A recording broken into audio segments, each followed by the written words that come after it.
chiquillos, continuamos entonces con la exposición de Alexandra y Steven.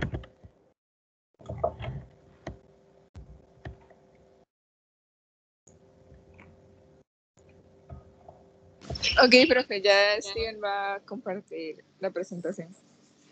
Ok.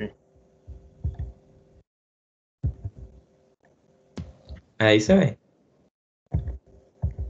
Ya está cargando, sí, ahí ya se ve.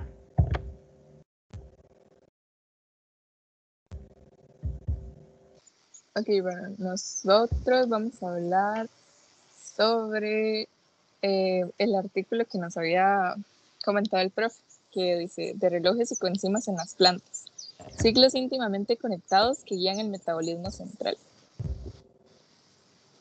Bueno, la aptitud vegetal es la capacidad de una planta para sobrevivir y reproducirse en su entorno particular y a menudo depende de la salud vegetal. La capacidad de mejorar la aptitud de las plantas ofrece ventajas considerables en términos de amenaza de enfermedad, competencia o desafío ambiental. Los relojes circadianos permiten a los organismos anticiparse y prepararse para los cambios predecibles que ocurren a diario. En las plantas y las cianobacterias, los beneficios se producen debido a que el reloj circadiano, codificado genéticamente, es resonante con el medio ambiente, como los ritmos diarios de la luz y la temperatura. Además, la regulación adecuada por los componentes moleculares del reloj mejora la fotosíntesis, la biomasa, la viabilidad de las semillas y la supervivencia de la planta. Como las plantas tienen acceso a la luz solo durante cierta parte del día, los ajustes metabólicos que se producen dentro de un periodo de 24 horas están íntimamente asociados con este reloj. Como tal, la hora del día es un determinante básico de las actividades de la vida y el flujo metabólico. De esta manera, los efectos ambientales en el metabolismo se introducen en el reloj y el reloj puede a su vez regular el metabolismo. Ok, ahora el reloj y la homeostasis de nutrientes. En ausencia de señales ambientales, el reloj puede persistir por un periodo de aproximadamente 24 horas y tiene el poder de sincronizar o separar los procesos biológicos. El reloj ejerce su influencia a través de una serie de mecanismos, como los que se ven en la figura 1, que son los ritmos circadianos de transcripción y la regulación de la transcripción por los componentes de este reloj. Significa que las diferentes partes tienen actividad máxima en diferentes momentos del día. Aunque la salida del reloj gestiona eficazmente varios procesos biológicos, es igualmente importante que la entrada de señales ambientales arrastren la actividad de los componentes. Esto a su vez puede configurar la fase del reloj para rastrear el amanecer y el anochecer con cambios estacionales. La homeostasis de nutrientes es crítica para la aptitud de las plantas. Esta se logra cuando la oferta satisface a la demanda. Por lo tanto, se puede imaginar que el reloj prediga y responda eficazmente a los cambios diarios, pero se necesita que éste sea consciente del estado de los nutrientes. Se ha demostrado que los azúcares de la fotosíntesis, así como elementos minerales, participan en el arrastre del reloj. Los cofactores permiten la actividad catalítica. Esto se puede dividir en elementos inorgánicos o enzimas orgánicas, como se ve en la siguiente figura, en la figura 2, en la parte A. Las vitaminas B son un conjunto estructuralmente diverso de compuestos que pueden actuar como coenzimas. Sin embargo, es importante señalar que cada vitamina B es individual de una familia de compuestos nutricionalmente activos, estructuralmente análogos, conocidos como vitámeros. No todos los vitámeros actúan directamente como coenzimas. Las coenzimas de vitamina B son esenciales para los procesos biológicos, en particular el metabolismo. También son esenciales para los procesos de programación fisiológica y de desarrollo, ya que estos están implicados en cambios genéticos y epigenéticos, así como la percepción de la luz. Luego, la ritmicidad intensa en la hora del día en las transcripciones de vitamina B. Las oscilaciones diarias de la luz y la oscuridad impulsan distintos ritmos metabólicos en las plantas, que se espera que implique una condición precisa de la detección, señalización y salida del proceso en el momento adecuado del día. El reloj lo que hace es ayudar a muchos de estos procesos, particularmente para las oscilaciones predecibles que garantizan el suministro del metabolito para que sea apropiado en el tiempo. La ritmicidad metabólica dentro de cualquier vía en particular se basa en oscilaciones de las transcripciones de enzimas. Un gran número de enzimas metabólicas dependen de las coenzimas derivadas y la vitamina. Las vías se distribuyen entre los diversos compartimentos subcelulares y a su vez en los tejidos, lo que justifica el transporte en las áreas donde no está fácilmente disponible.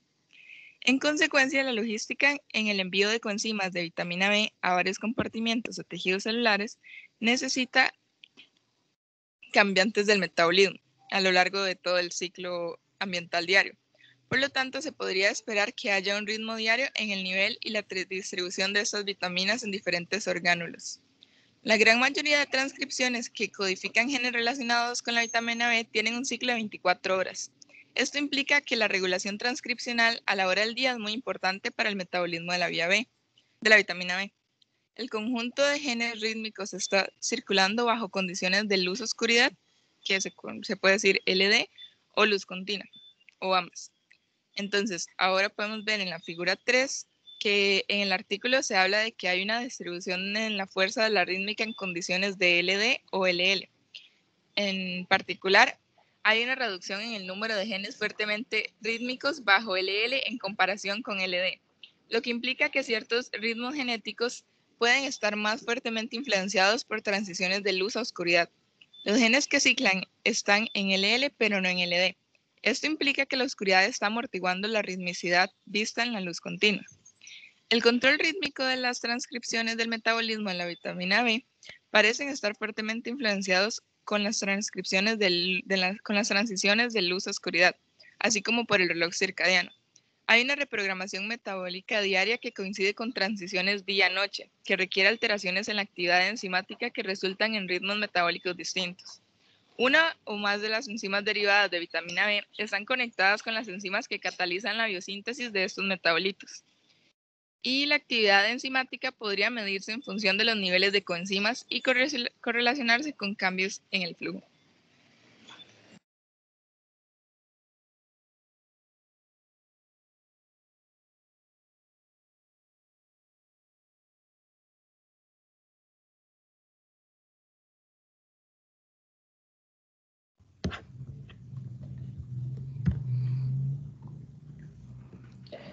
Bueno, ¿cuándo se administra la coenzima de vitamina B para satisfacer la demanda metabólica?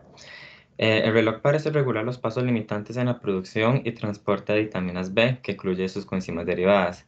En este artículo se demostró que en Arabidopsis, tanto la biosíntesis como el transporte celular de la coenzima vitamina B-fosfato, TDP, están regulados por el reloj.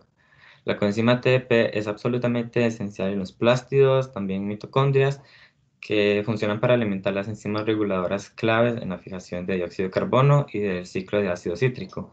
El TDP también es necesario para que las coenzimas que actúan sobre el piruvato de los plastidios, las mitocondrias y el citosol. Como el TDP se produce en el citosol y los transportadores impulsan el suministro de orgánulos de mitocondrias y cloroplastos, el control de la disponibilidad de TDP puede dictar el flujo a través de las vías metabólicas que corresponden. Esto implica que los transportadores de TDP actúan como unos guardianes y que el TDP está limitando las centrales eléctricas de orgánulos que la oferta satisface la demanda. Por lo tanto, la demanda del TDP podría establecerse por el nivel requerido de actividad a través de las coenzimas correspondientes que dependen de él como coenzima. En esta figura se puede observar la integración de coenzimas de vitamina B en un metabolismo vegetal. Se muestra como las rutas metabólicas de las plantas, las flechas indican rutas directas y las flechas punteadas indican rutas que requieren como varios pasos enzimáticos en la regeneración de cada metabolito. Y los círculos de colores que se pueden observar indican los lugares donde las coenzimas de las vitaminas son necesarias para la función de la enzima metabólica que se requiere. En esta figura se puede observar la coordinación espacial y temporal de la oferta y demanda de la vitamina B. En la planta, la biosíntesis de nuevo de vitamina B1 se distribuye entre los cloroplastos celulares, el citosol y las mitocondrias. Las vitaminas C influyen en el reloj. El metabolismo de la vitamina B y correspondiente a la producción y liberación de coenzimas está fuertemente influenciados por la hora del día, y hay evidencias de ritmos de al menos algunas coenzimas de la vitamina B en las plantas. En las plantas, esto se destacó primero por la observación de ADP ribosa cíclica y la nicotinamida, los cuales son vitámeros de B3. Estas suprimen los ritmos circadianos del calcio libre en el citosol y prolongan el periodo circadiano entre 2 y 4 horas. La nicotinamida también afecta las modificaciones de las histonas en los promotores de genes del reloj. Además, un cambio abrupto no anticipado en el fotoperiodo o la intensidad de la luz requeriría un mecanismo de respuesta rápida para alcanzar la homeostasis metabólica y también podría necesitar restablecer el reloj para lograr la homeostasis del reloj. La evidencia de una contribución de las coenzimas de la vitamina B a la homeostasis metabólica en este contexto reforzaría la hipótesis de que contribuyen ya sea directa o indirectamente a la regulación del reloj. En esta figura se puede observar la homeostasis entre el metabolismo central, la producción de coenzimas y el reloj circadiano. La condición física general de la planta y la homeostasis general se puede lograr al vincular los conjuntos de homeostasis metabólica, homeostasis de coenzimas y homeostasis circadiana, en donde los factores ambientales como la luz y temperatura desarrollan un papel importante.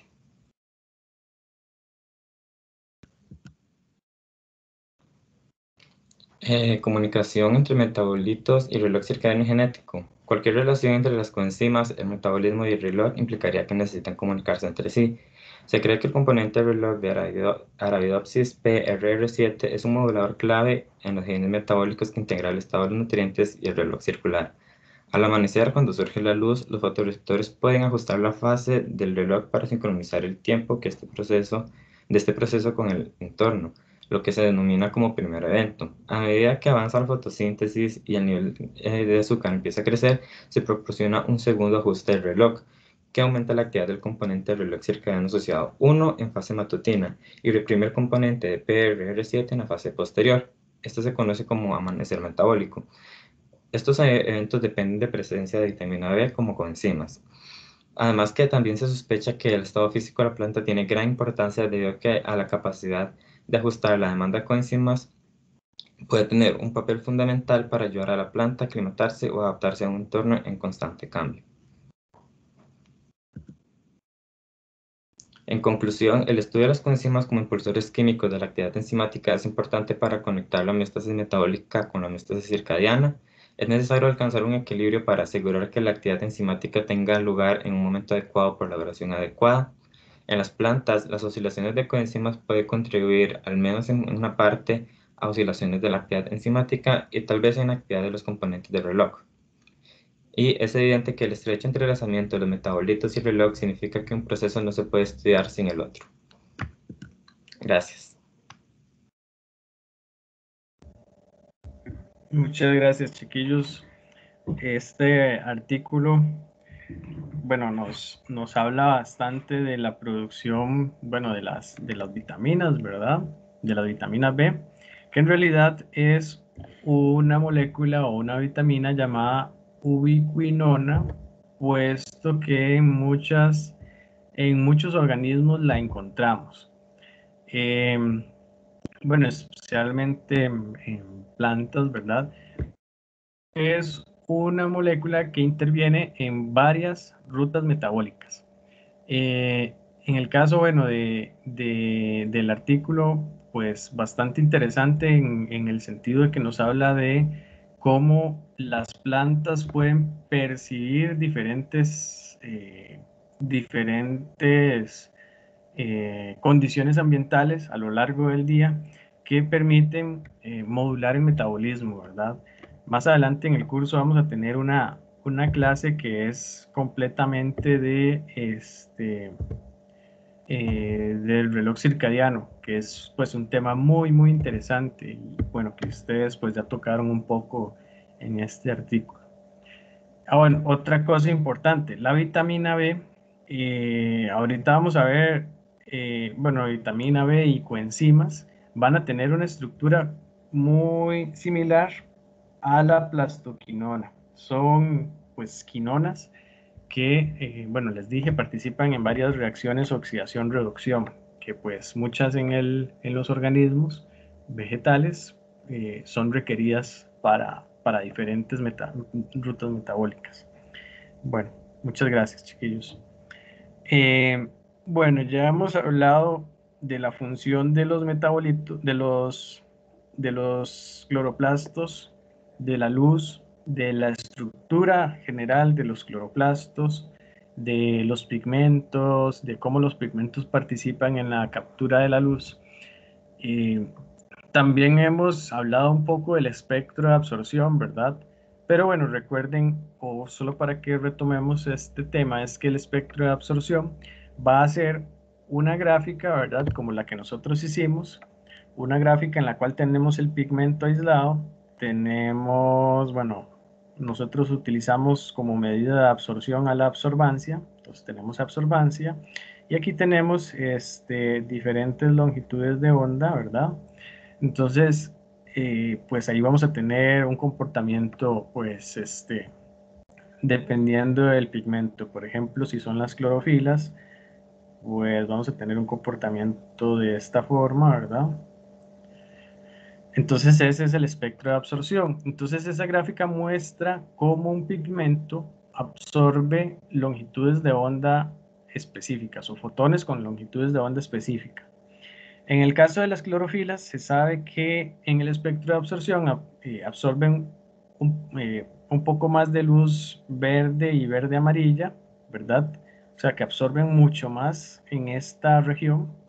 O sea, por eso tienen un pico más alto acá.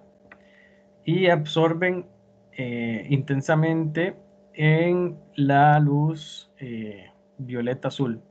Perdón, absorben poco, más bien, de la luz verde y verde amarilla, que es esta del centro. No absorben prácticamente nada, ¿verdad? O sea, de 500 a 600 nanómetros no hay una absorción.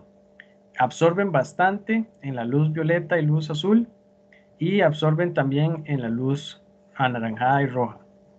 Los carotenoides absorben luz en violeta, azul y reflejan amarillo, amarillo, rojo. Uy, perdón, dejé de compartir, ¿verdad? No, voy un momento, que se me salió de la presentación, al menos a mí, no sé si ustedes. Ok, ya regresé acá. Absorben la luz en longitud, los carotenoides absorben en la luz del violeta y azul, reflejan verde, amarillo, anaranjado y rojo, o sea, absorben más como en esta parte de acá, pero eso es lo que nosotros vemos o conocemos en la gráfica, ¿verdad? Que hemos visto tantas veces. Y tenemos otra gráfica que se llama espectro de acción. Esa gráfica básicamente nos va a mostrar los efectos de diferentes longitudes de onda sobre la tasa fotosintética. O sea que en lugar de graficar el espectro de acción, básicamente va a graficar acá la tasa de fotosíntesis, tasa fotosintética. Ok, y acá igualmente la longitud de onda. Entonces nos va a decir qué tanta fotosíntesis se hace con una longitud de onda específica. Se sabe que en el espectro de acción de todas las especies vegetales vamos a ver un pico principal en la región del rojo, o sea que todas las especies se ven, la fotosíntesis se ve estimulada principalmente por luz o fotones con longitud de onda en el rojo y un pico menor en la longitud de onda del azul. Este espectro de acción nos permite comprender cuáles pigmentos son los que están involucrados en la fotosíntesis, es el que vemos acá. Entonces, habíamos hablado en varias ocasiones que la luz roja, ¿verdad? Que es básicamente como en esta zona de acá, ¿verdad? La luz roja, como hasta acá, es la que es la más eficiente en el proceso fotosintético y eso lo podemos observar acá. Acá, bueno, se graficaron hace mucho tiempo 22 especies de plantas y vean que todas tienen espectros de acción relativamente similares. Todas tienen una elevada tasa fotosintética con luz roja y una tasa fotosintética, digamos, un poco más lenta con luz azul, ¿verdad? Entonces, eso nos permite inferir realmente que son las clorofilas, la clorofila A, la que es encargada de este proceso fotosintético. Mientras que tenemos pues por acá digamos una tasa fotosintética que se va aumentando conforme la luz se acerca a la región del rojo, y es porque hay otros pigmentos que ayudan a absorber en estas longitudes de onda, específicamente los carotenos, ¿verdad? Ok, este espectro de acción también nos permite entender que hay dos centros de reacción o dos fotosistemas, ¿verdad? Que trabajan en conjunto. Es muy importante porque digamos que uno de ellos, ahorita lo vamos a ver, puede funcionar hasta cierto punto solito, ¿verdad? Sin embargo, llega un punto en que ya deja de funcionar, que es el fotosistema 1. Puede funcionar en el sentido de que hasta cierto punto el fotosistema 1 puede producir el NADPH, ¿verdad? Pero, digamos, cuando ya el asunto es que nosotros necesitamos los electrones del agua, ¿verdad? Recuerden que se necesitan los electrones del agua para restablecer el estado basal de las clorofilas y estén listos para recibir nuevamente los fotones. Entonces, cuando ya ese proceso ocurre, ¿verdad? Cuando ya ese proceso de que las clorofilas se excitaron y ya no pueden regresar a ese estado basal, es que el fotosistema 1 deja de funcionar solito. Entonces, aunque puede funcionar solito un tiempo, siempre va a necesitar al fotosistema 2. Ahorita vamos a ver con detalle eso. Entonces, otra evidencia, bueno, la principal evidencia de que hay dos fotosistemas en colaboración es eso, la reducción del NADPH por el agua, ¿verdad? Como les decía, el fotosistema 1 puede funcionar un momento, ¿verdad? Sin el fotosistema 2, pero si no se toman electrones del agua, llega un punto en que el NADP+ no se puede reducir. Entonces apoyan esta evidencia también que el agua es una molécula muy difícil de oxidar y el NADP+ es una molécula muy difícil de reducir. Entonces, en ese sentido, las clorofilas son moléculas que actúan tanto como reductores y como oxidantes, ¿verdad? Entonces las clorofilas son tan buenas oxidantes que pueden oxidar el agua y tan buenas reductoras que pueden reducir el NADP+.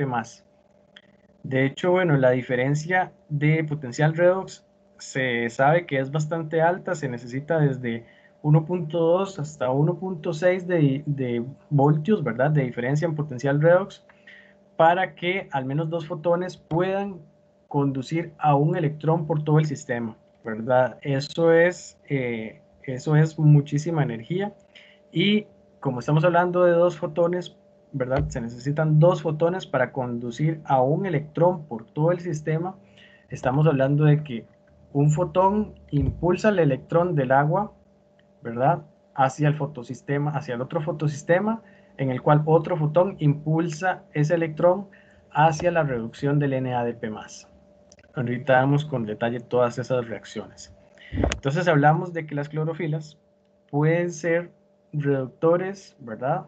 Reductores y oxidantes, ¿verdad? Y son, bueno, en el caso de la clorofila que está en el fotosistema 2, que es la P680, ¿verdad? Es una clorofila, bueno, primero se excita, ¿verdad? Como hemos hablado, primero se excita, P680 excitada, ¿verdad? Dona esos electrones y regresa a un estado basal, a un estado, más bien, se va a oxidar, todavía no está en un estado basal. Ay, perdón, chiquillos, voy un momento. No sé por qué dejé de compartir.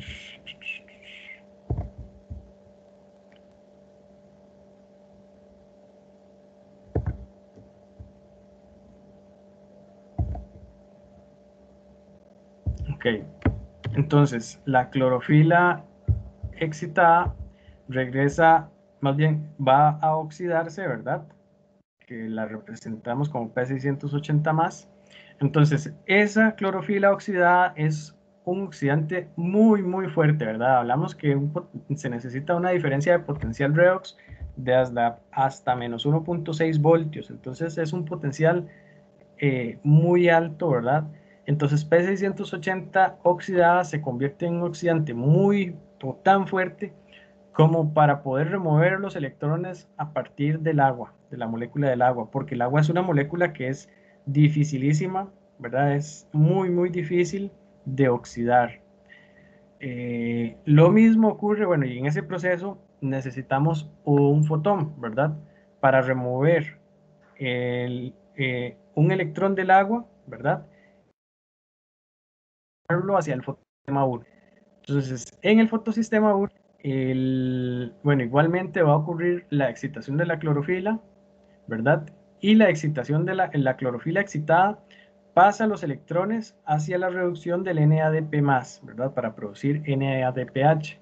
Entonces, este P700 oxidada, esta clorofila, excitada, es un reductor tan fuerte como para poder donar esos electrones hacia el NADPH, que es una molécula muy difícil de reducir, ¿verdad? Entonces, por eso les digo que las clorofilas se convierten en oxidantes y reductores fuertes, porque la clorofila oxidada es un oxidante muy fuerte como para poder remover electrones del agua, y la P700, la clorofila P700 es un reductor, la P700 excitada es un reductor tan fuerte como para poder donar electrones hacia el NADP+. Entonces, una vez que esta P700 donó los electrones al NADP+, regresa, bueno, se oxida, ¿verdad?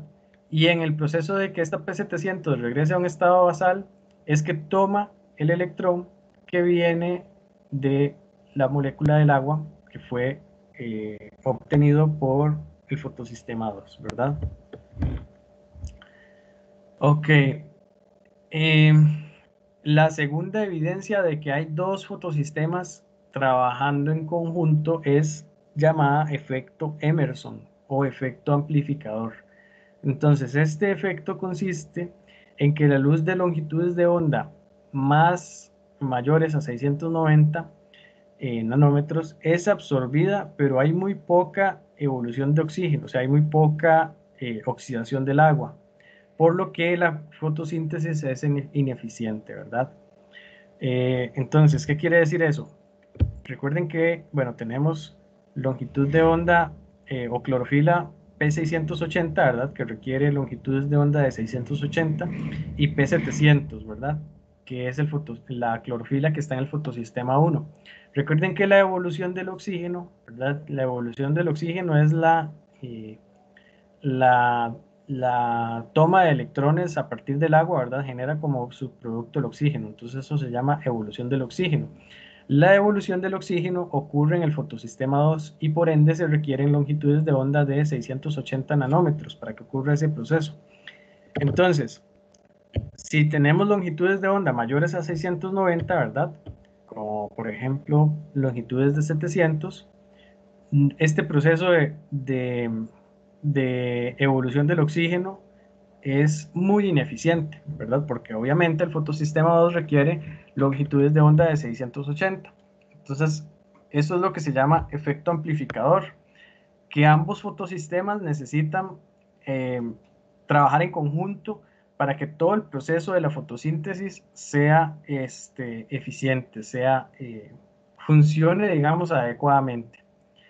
Entonces, en el caso, bueno, en el caso o evidencia de esto es que la fotosíntesis va a ser, digamos, cuando utilizamos longitudes de onda de 680 y de 700, la fotosíntesis va a ser mucho más rápida que la suma de tener fotosíntesis solo en 680 y fotosíntesis solo en 700.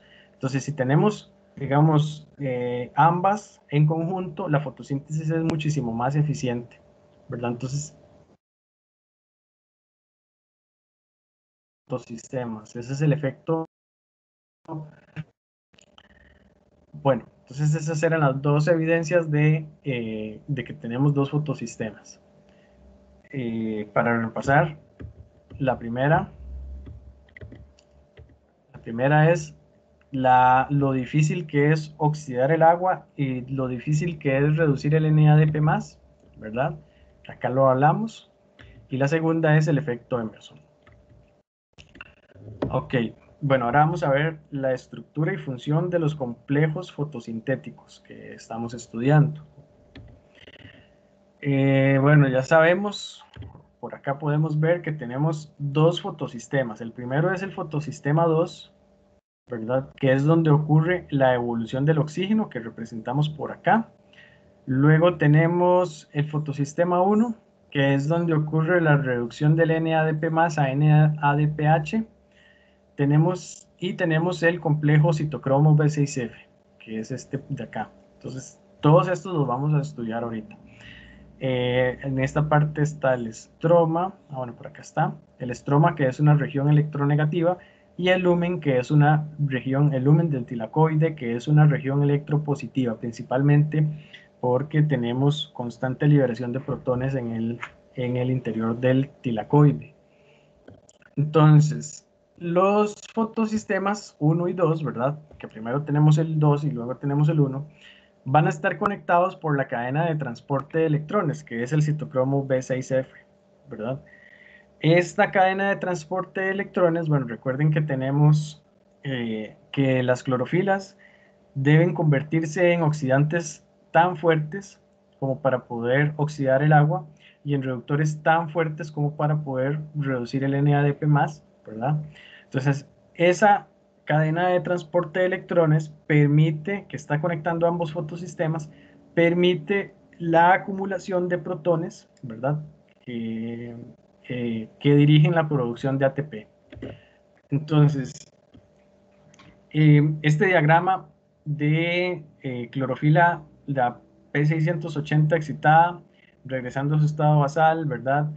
Oxidando el agua, luego el P700 excitada, donando electrones, regresando a un estado oxidado, ¿verdad? Y luego a un estado basal, se conoce como esquema Z, ¿verdad?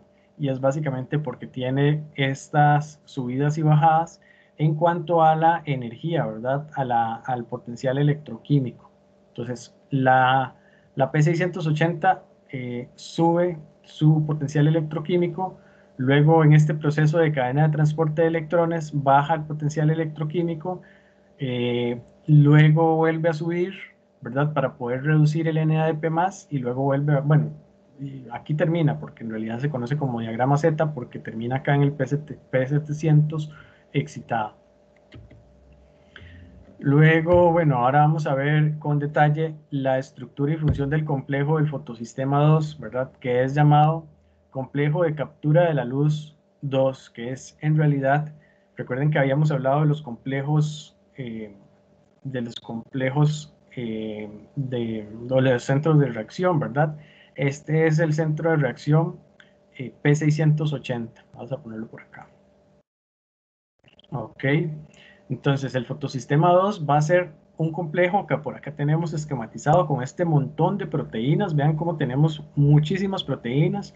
Las más estudiadas y las más importantes van a ser la proteína D1, o también llamada PSBA, y la proteína D2 llamada PSBD, ¿verdad? También otras muy estudiadas van a ser estas PSBP y PSBQ, ¿verdad? Ahorita van a ver por qué.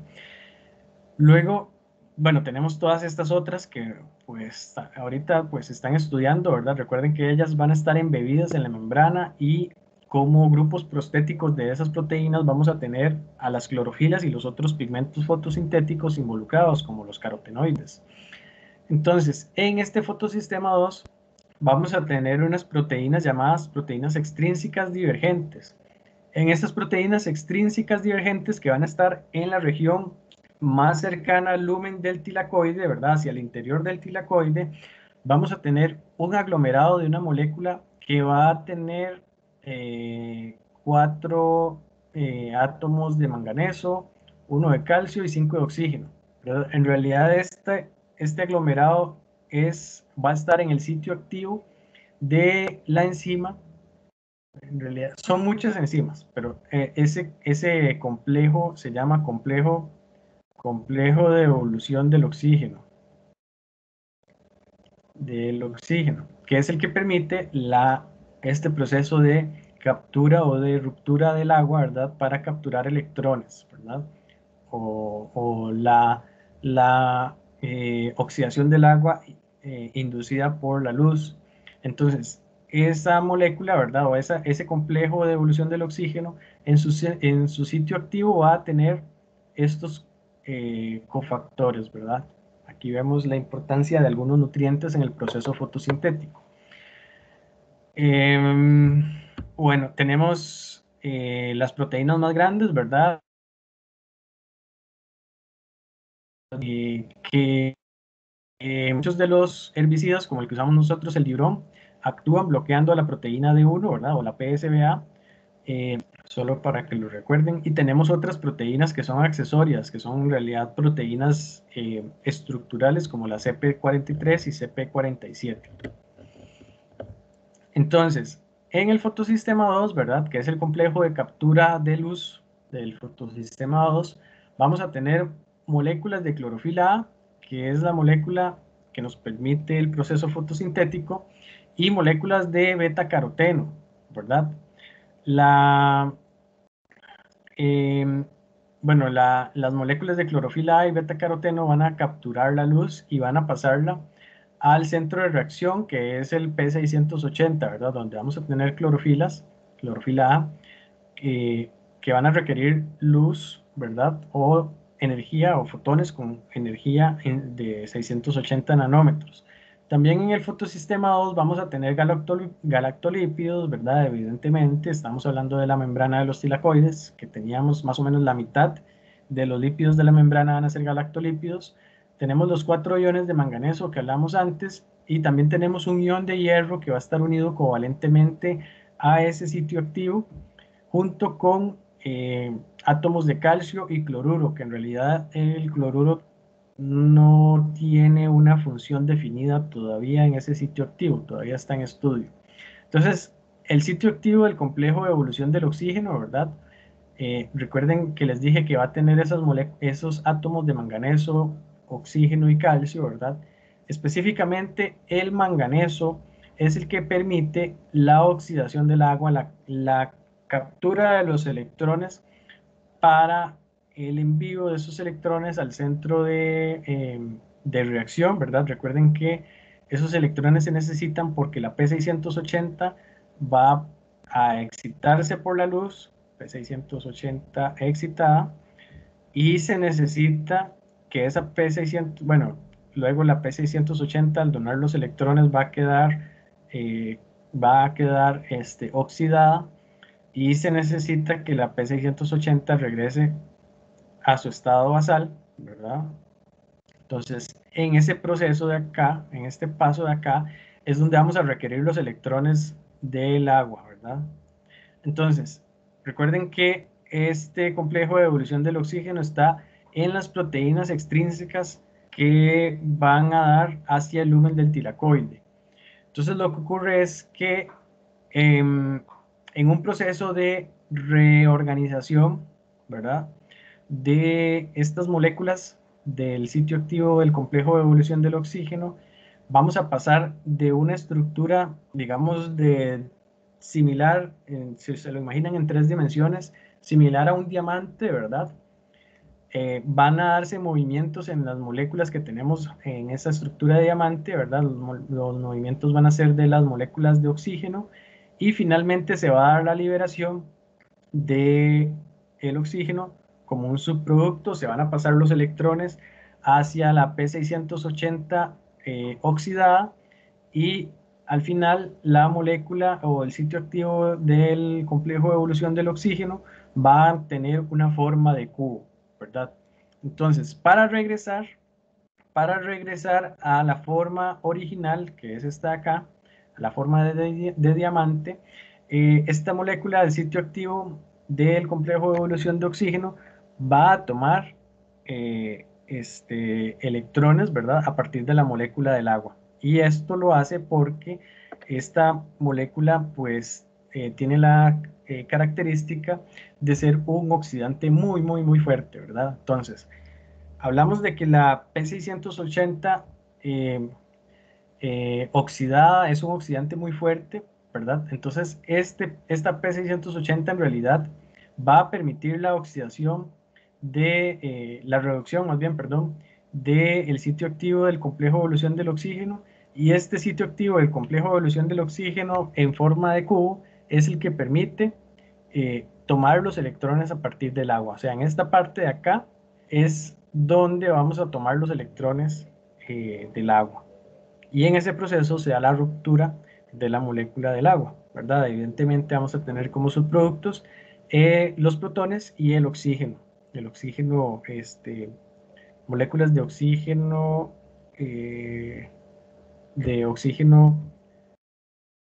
moléculas de oxígeno y moléculas de protones. Ok. Importante que sepamos que este complejo de captura de la luz, ¿verdad? En las plantas se va a ensamblar en trímeros, ¿verdad? Recuerden que hablamos de la estructura de las proteínas, ¿verdad? Entonces, como se ensambla en trímeros, estamos hablando de una estructura 4D, ¿verdad? Cada uno de esos monómeros ya está en una estructura 3D.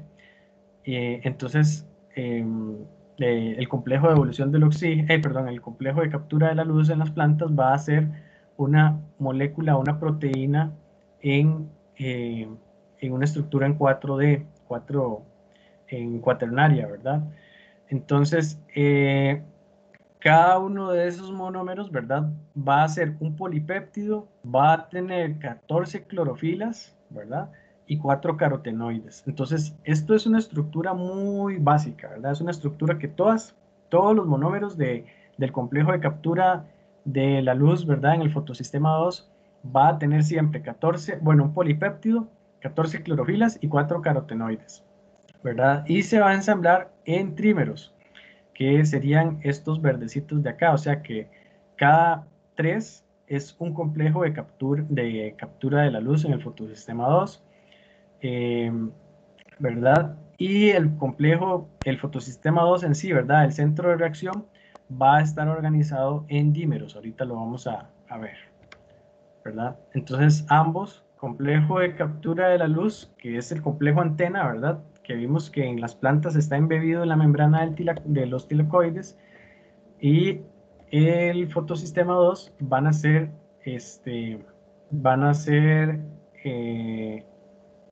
proteínas en estructura cuaternaria. Ok, en el fotosistema 2, propiamente en el centro de reacción, ¿verdad? En el P680, que es el centro de reacción, vamos a tener ahí una molécula de feofitina, que les había dicho que la feofitina es una molécula de clorofila modificada. Específicamente es una molécula de clorofila en la cual el magnesio es sustituido por dos hidrógenos, ¿sí? Y también vamos a tener dos moléculas de plastoquinona en ese P680, ¿verdad? La plastoquinona A y la plastoquinona B. Por eso les decía que las proteínas PSBA y PSBQ y PSBA y PSBQ, sí, exacto, iban a ser unas de las más estudiadas, y es porque ahí realmente son proteínas de sitio de unión con la plastoquinona. Entonces, esas plastoquinonas van a llevar 2 electrones del fotosistema 2, bueno, primero al citocromo y luego al fotosistema 1, y también van a transportar protones desde el estroma hacia el lumen de los tilacoides. Entonces, en el transporte de los electrones que vienen de la feofitina, ¿verdad? Primero vienen de la clorofila de la P680, los electrones van a ser transferidos a la feofitina y de la feofitina a la plastoquinona. Entonces, en el proceso de esa transferencia de electrones vamos a también pasar de moléculas de protones, ¿verdad? Desde el estroma, que es esta parte de acá arriba, hacia el lumen del tilacoide. Entonces, ¿cómo ocurre esa transferencia de electrones? Bueno, dijimos que la P680 se excita por acción de la luz, ¿verdad? La P680 va a donar esos electrones hacia la feofitina ¿verdad? Va a liberar el exceso de energía en forma de electrones hacia la feofitina, ¿verdad? Quedando ella oxidada, ¿verdad? Recuerden que ella regresa a su estado basal al tomar electrones de la molécula del agua, ¿ok? De las moléculas de agua. Entonces transfiere los electrones a la feofitina va a pasar a tener un electrón de más, entonces esos electrones la feofitina los va a transferir a la plastoquinona, ¿verdad? La plastoquinona va a quedar reducida, ¿verdad? De hecho queda reducida, pero todavía puede tomar un electrón más, entonces luego otra feofitina transfiere un electrón más a la plastoquinona reducida y la reduce, queda en su estado de mayor reducción, ¿verdad? Que sería el plastoquinol, y esos electrones son transferidos hacia el citocromo, ¿verdad? Cuando transfiere los electrones el plastoquinol hacia el citocromo, regresa a ser plastoquinona. Por acá pueden ver lo mismo, ¿verdad? Solo que en un dibujito. Entonces, la plastoquinona va a transferir, como dijimos, electrones y protones. De hecho, los electrones los va a tomar desde el lumen del tilacoide, desde el estroma, y los va a pasar hacia el lumen del tilacoide. Por eso es que el tilacoide, aparte de la ruptura de la molécula del agua que genera como subproductos protones, también la plastoquinona pasa protones hacia el lumen del tilacoide. Por eso es que en el interior del tilacoide hay tantos protones que más adelante vamos a ver permite la movilización de la ATP sintasa. Entonces, la plastoquinona, ¿verdad? Dijimos que iba a estar en el sitio, en la proteína PQB, ¿verdad?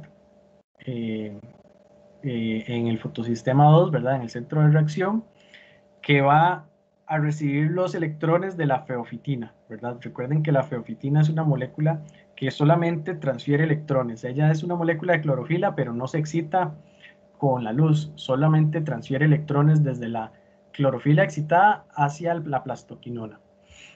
Entonces, esa plastoquinona puede recibir electrones en este sitio y en este sitio, ¿verdad? Como ven, puede recibir 2 electrones y por ende 2 protones, y en ese proceso, bueno, puede pasar a ser plastoquinol, que sería el estado de reducción máxima de la plastoquinona. Entonces, este plastoquinol puede transferir esos electrones que recibió de uno en uno, eso es muy importante y ahorita vamos a ver con detalle cómo sucede ese proceso. Transfiere los electrones de uno en uno hacia el citocromo B6F, ¿verdad? La plastoquinona es una molécula, es un lípido, ¿verdad? Que tiene muchísima movilidad en la bicapa lipídica de la membrana del tilacoide. O sea, ella se puede mover muy fácilmente en la membrana del tilacoide. Entonces puede pasar desde el estroma, ¿verdad? Recuerden que tenemos, digamos, esta es la membrana del tilacoide, ¿verdad? Recuerden que la membrana del tilacoide es muchísimo más compleja que una membrana, pero la vamos a dibujar de esta forma para que recuerden que es una membrana. Este es el estroma y este es el lumen del tilacoide, ¿verdad? Entonces, esta plastoquinona puede moverse demasiado fácil, digamos, desde esta parte de la membrana y bajar muy fácil hacia el lumen del tilacoide. Entonces, en ese proceso va a transferir, digamos, va a recibir los electrones desde la feofitina, pero también puede tomar protones del estroma y los va a poder llevar hacia el lumen del tilacoide, porque ella difunde muy fácilmente, ¿verdad? Entonces, no solamente tiene ese movimiento de arriba a abajo en la membrana del tilacoide, sino que también puede moverse en esta dirección, en la membrana del tilacoide, ¿verdad? Porque es una molécula con una alta movilidad. Bueno, dijimos que la plastoquinona es un acarreador doble de electrones, porque tiene 2 sitios en los cuales ella se puede reducir, ¿verdad? Que son estos 2 de acá. Y ella puede, digamos, tiene una muy alta versatilidad en cuanto a la reducción, oxidación y protonación, desprotonación. O sea, ya se reduce, oxida y se protona y desprotona muy fácilmente. Bueno, algo que les iba a decir, chiquillos, la plastoquinona, bueno, este es el plastoquinol, pero la plastoquinona es muy similar a la coenzima Q,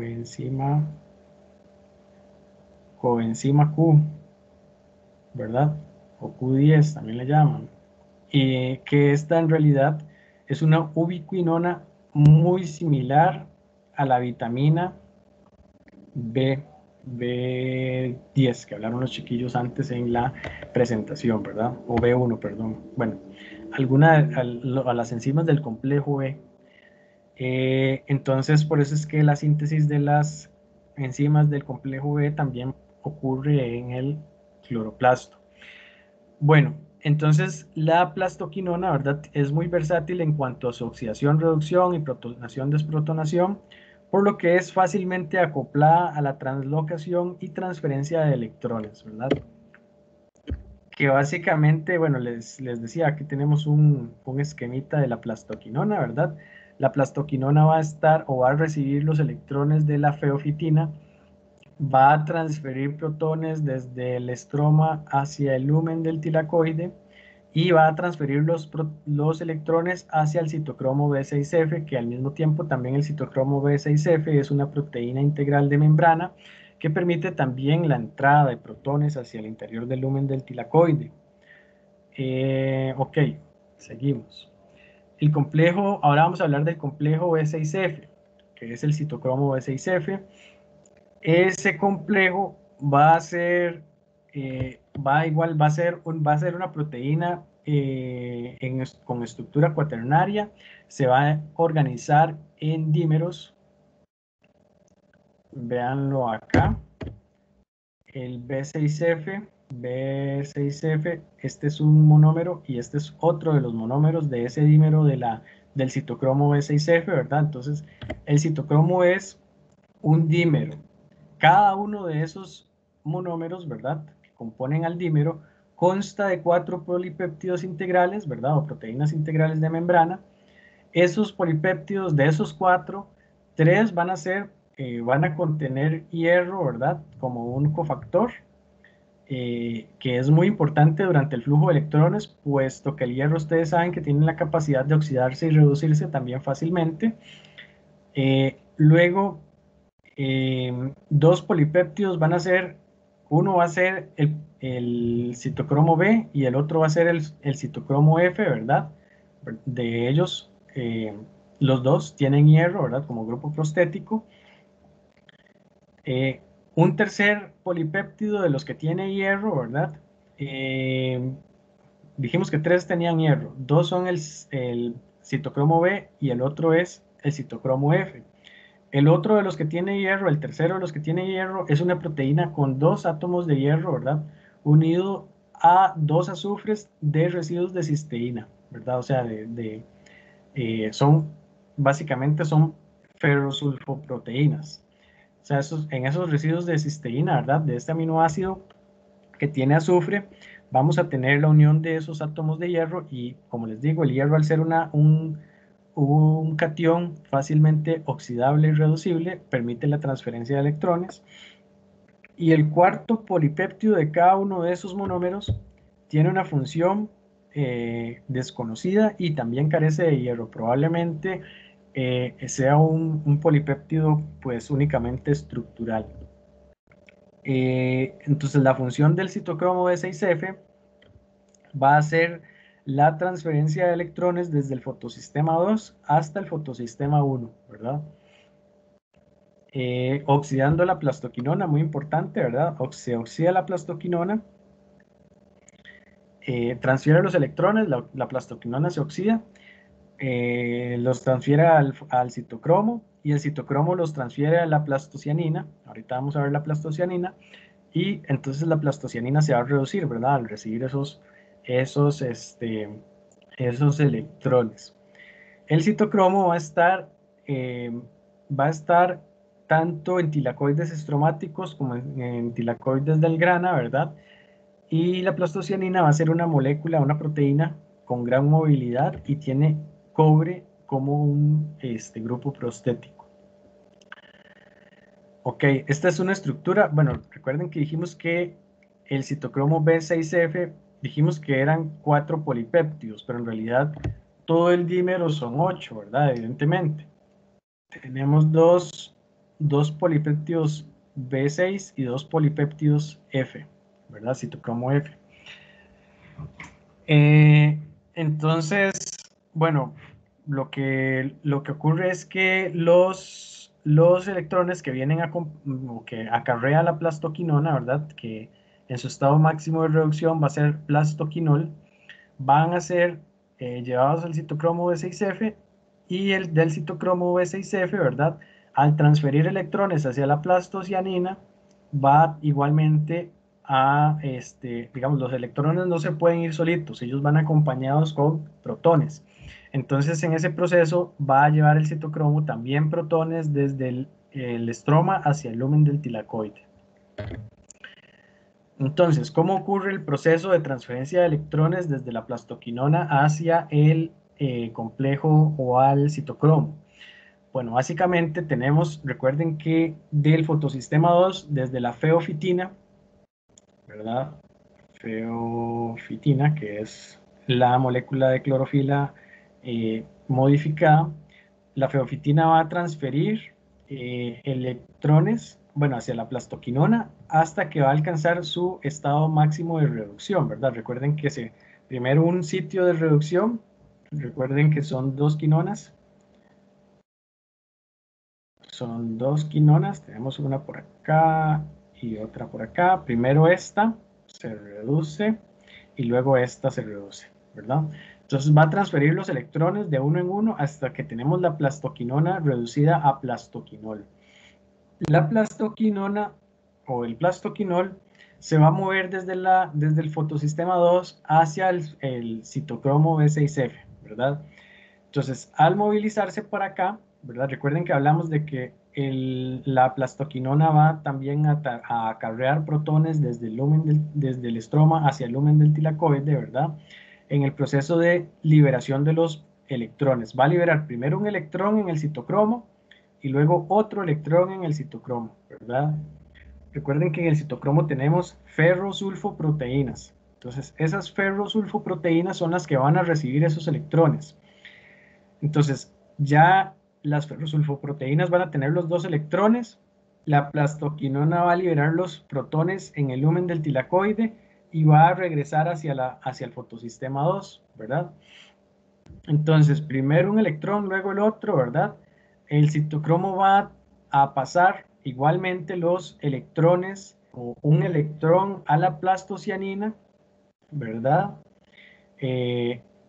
Recuerden que en el proceso tenemos entrada de protones por el citocromo B6F, ¿verdad? El citocromo B6F es una proteína, genera un canalito, ¿verdad? Entonces también permite la entrada de protones desde el estroma hacia el lumen del tilacoide, ¿verdad?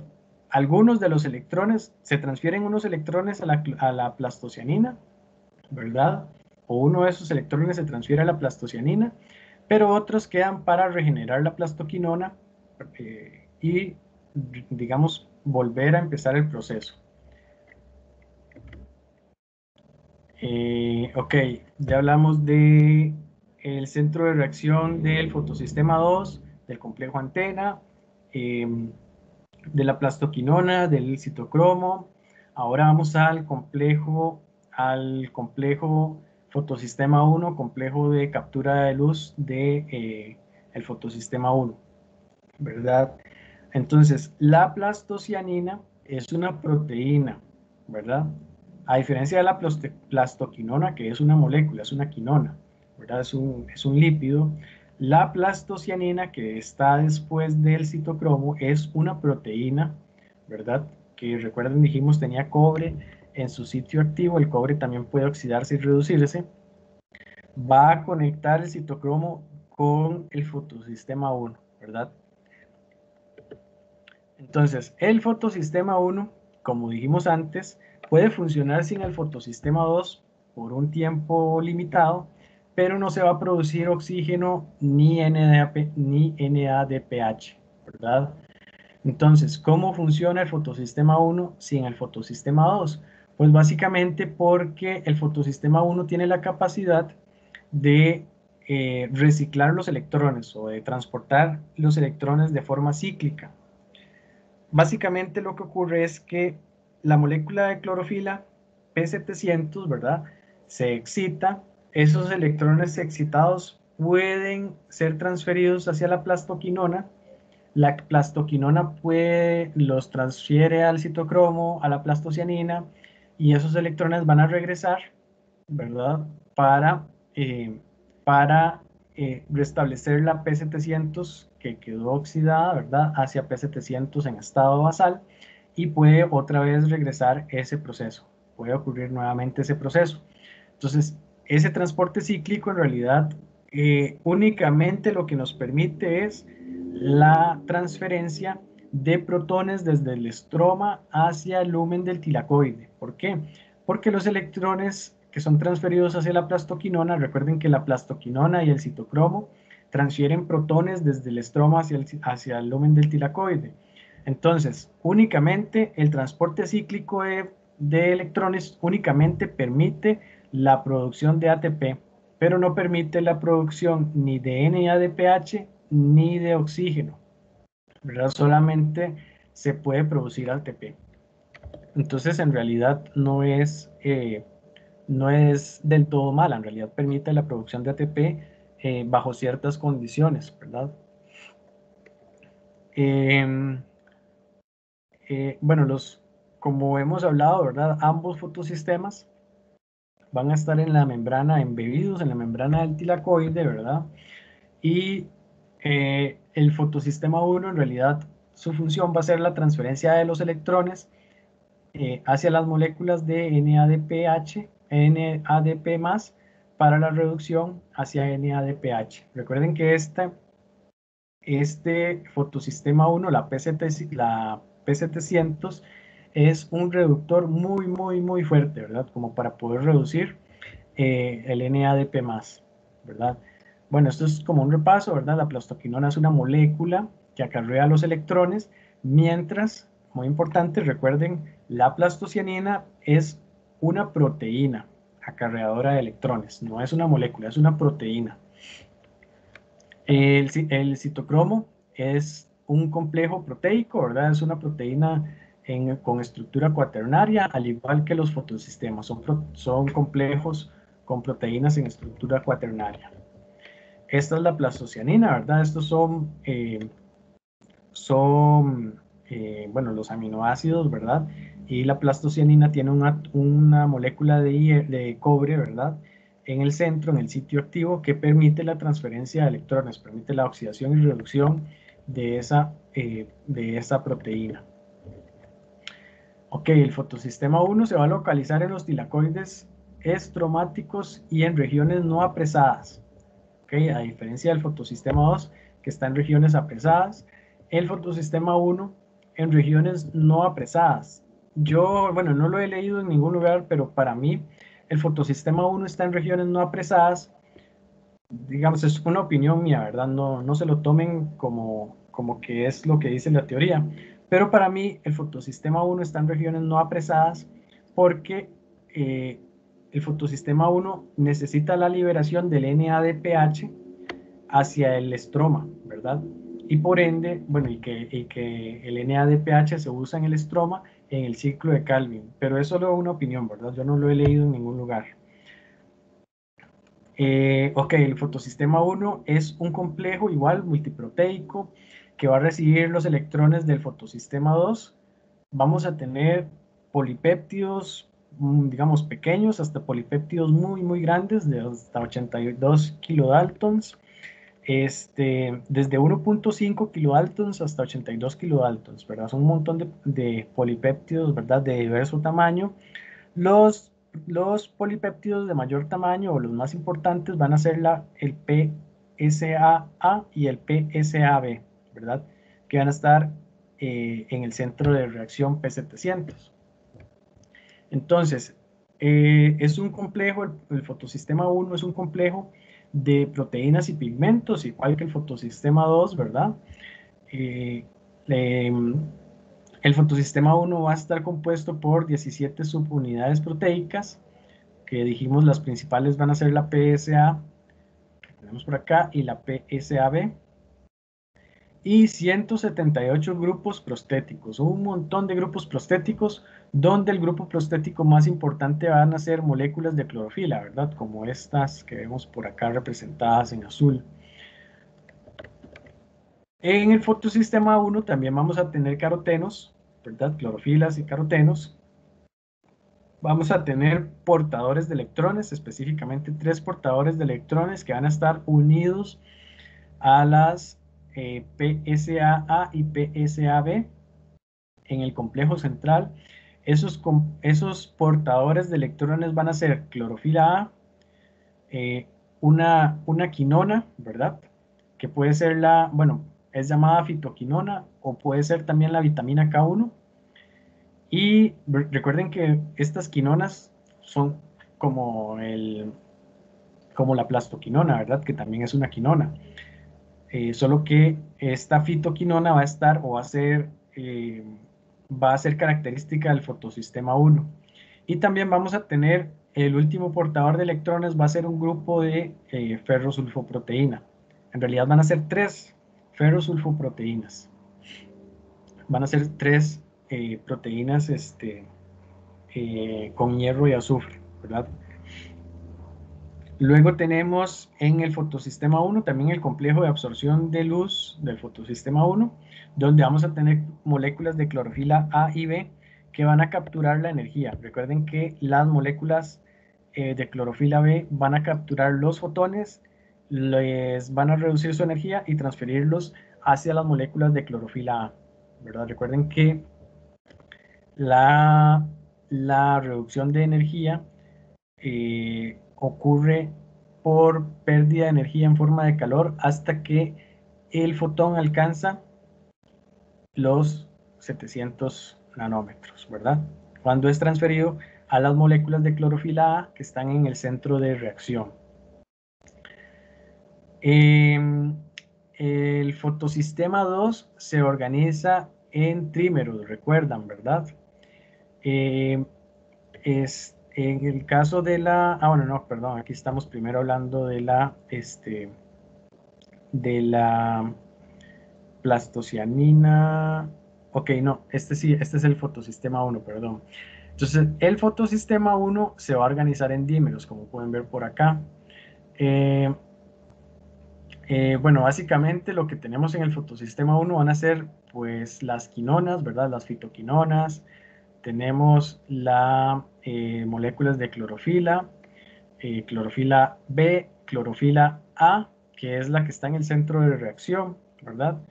En el centro de reacción, estas clorofilas A se van a excitar, transferir los electrones hacia la plastocianina, ¿verdad?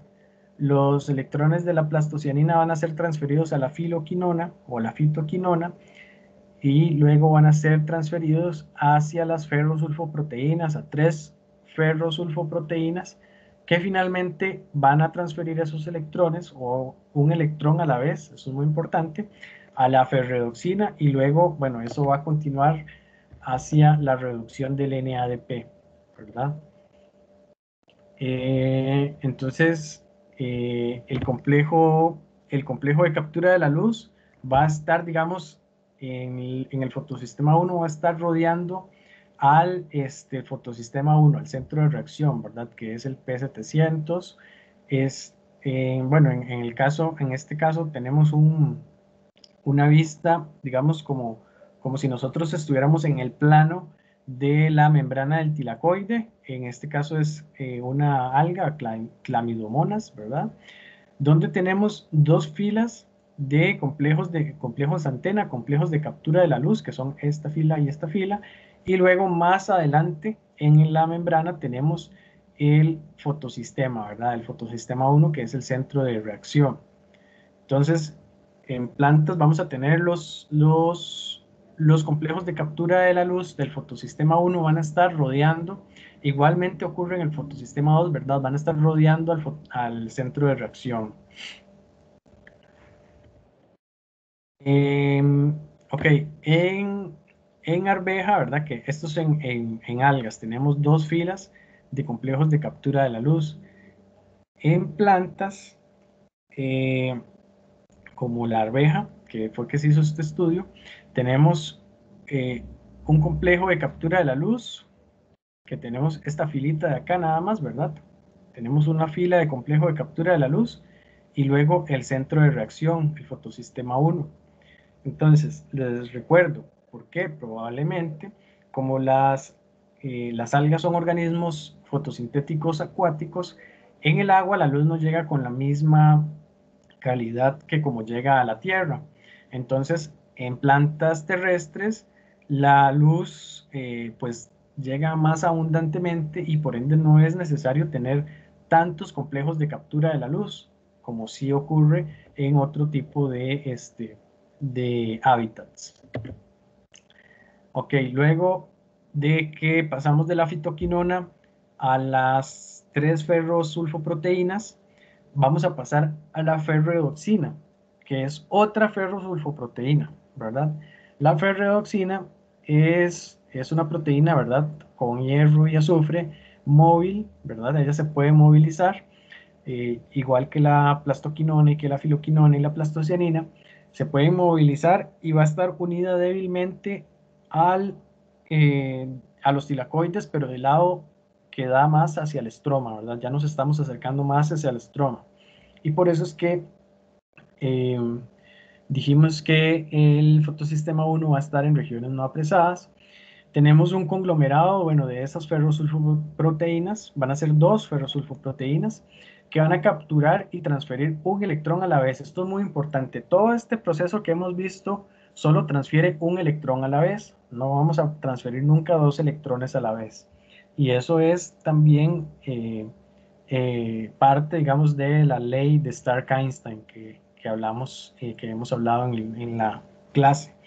Entonces, el hierro, ¿verdad? De esas ferrosulfoproteínas puede oxidarse y reducirse fácil, puede, bueno, reducirse más bien y oxidarse nuevamente muy fácilmente con el paso de electrones, que al final esos electrones van a utilizarse en la reducción del NADP+, y esa reacción de reducción del NADP+, va a ser catalizada por la última enzima, se los prometo, del proceso, que es la ferredoxina NADP+ reductasa. Esta es la última enzima y es la que va a permitir la reducción del NADP+, ¿verdad?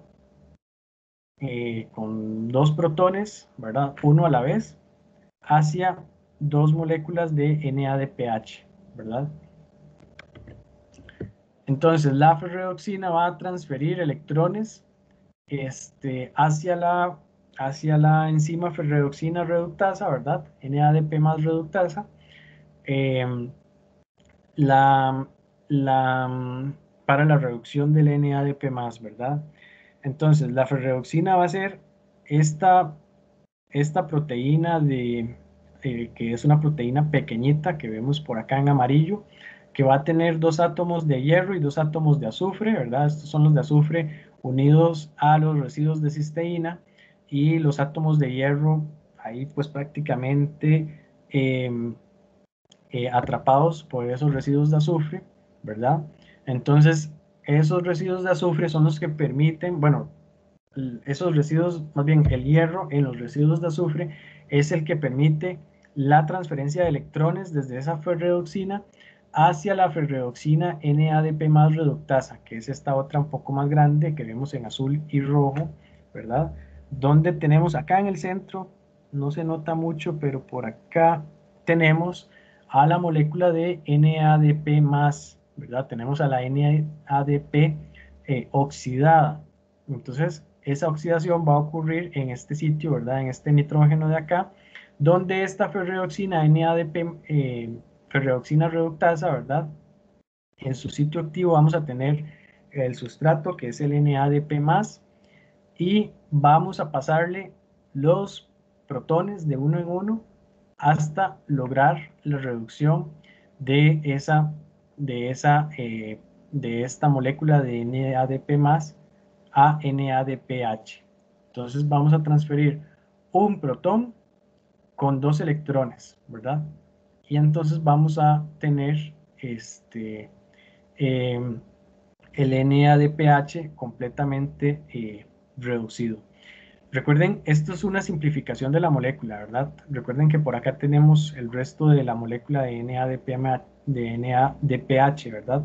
Que tiene nicotinamida, tiene un dinucleótido que, y también tiene fosfato, ¿verdad? Acá no lo vemos el fosfato, pero también tiene fosfato. Pero específicamente la reducción ocurre en este carbono y permite la estabilización de cargas en este nitrógeno, ¿verdad? Y finalmente tenemos la producción del NADPH. Entonces, todas las reacciones que hemos hablado, desde la oxidación del agua, ¿verdad? La transferencia de electrones a la plastoquinona, la excitación de las clorofilas, la transferencia de electrones de las clorofilas, las reacciones que ocurren en el citocromo, luego las que ocurren en el fotosistema 1, ¿verdad? La transferencia de los electrones de la plastocianina al fotosistema 1, del fotosistema 1 hacia las fitoquinonas, de la fitoquinona hacia las ferrosulfoproteínas, de las ferrosulfoproteínas a la ferredoxina y de la ferredoxina hacia la ferredoxina NADP más reductasa únicamente por este protón que se añadió a esta molécula de NADP+. Todo ese montón de reacciones tan complejo solamente se reducen a esta última reacción, que es la que permite pues la vida en la Tierra, ¿verdad? Esta molécula de NADPH conecta la fotosíntesis, las reacciones que ocurren en la membrana de los tilacoides con el ciclo de Calvin. Y por eso, aunque sean un montón de reacciones, para, digamos, lograr algo tan sencillo, esto es algo súper importante. En lo más sencillo, pues uno puede darse cuenta de la importancia de ese proceso, ¿verdad? Bueno, luego, ok, también el ciclo de Calvin necesita ATP como un sustrato, ¿verdad? Y el ATP es producido en la membrana de los tilacoides por la ATP sintetasa, ¿verdad? Recuerden que esta molécula, la ATPasa o ATP sintetasa, funciona gracias a la movilización de protones, ¿verdad? Por un gradiente de concentración de protones que movilizan a esa ATPasa prácticamente como un rotor, como una turbina, ¿verdad? Que pues